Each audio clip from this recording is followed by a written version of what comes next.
আজ ভোর ৫টা থেকে ৫টা ১৫ মিনিটে একটা বিষ খাওয়ার রুগী, ইয়াং রুগীকে নিয়ে হাসপাতালে রুগীর লোকরা আসেন।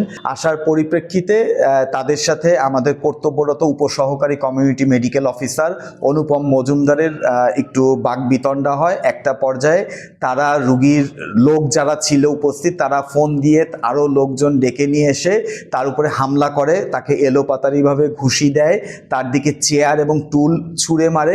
মূলত এখানে যেটা হয়েছিল সেটা হচ্ছে একটা ভুল বোঝাবুঝির ব্যাপার। রুগীর লোক বারবার বিষ খাওয়া রুগীকে স্টোমাক ওয়াশ করার জন্য চাপ দিচ্ছিল, কিন্তু আসলে সব ধরনের বিষ খাওয়া রুগীর যে স্টোমাক ওয়াশ লাগে না এই জিনিসটাই তাদেরকে বোঝানো হচ্ছিল, কিন্তু তারা খুবই বেপরোয়া ছিল। তাদের একটাই দাবি যে রুগীকে ওয়াশ করতে হবে, কিন্তু তাকে যখন বমি করার জন্য বলা হচ্ছিল তারা তখন এইটা নিয়ে আমাদের কর্তব্যরত উপসহকারী কমিউনিটি মেডিকেল অফিসারের সাথে বাকবিতণ্ডা তৈরি করে আসলে একটা অনাকাঙ্ক্ষিত পরিবেশ তৈরি করে। এই ঘটনার প্রেক্ষিতে আমাকে যখন সকালবেলা খুব ভোরে জানানো হয় তখনই আমি সঙ্গে সঙ্গে হাসপাতালে চলে আসি এবং আমার জরুরি বিভাগে যে সিসি ক্যামেরা ফুটেজ আছে আমি পুরো ফুটেজটা আগে পর্যবেক্ষণ করি যে আসলে এখানে কি হয়েছিল। পরবর্তীতে আমি কর্তব্যরত মেডিকেল অফিসার এবং কর্তব্যরত উপসহকারী কমিউনিটি মেডিকেল অফিসারকে ডেকে তাদের কাছ থেকে বিস্তারিত শুনি এবং এই ভিডিওটা আমি দেখি।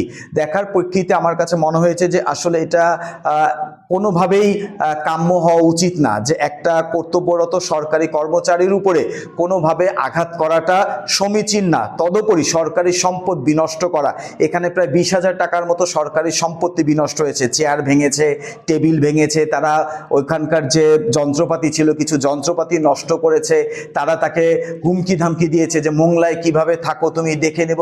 আসলে আমরা যারা সরকারি চাকরি করি এটা আমাদের জন্য আসলে খুবই অবমাননাকর এবং খুবই কষ্টের।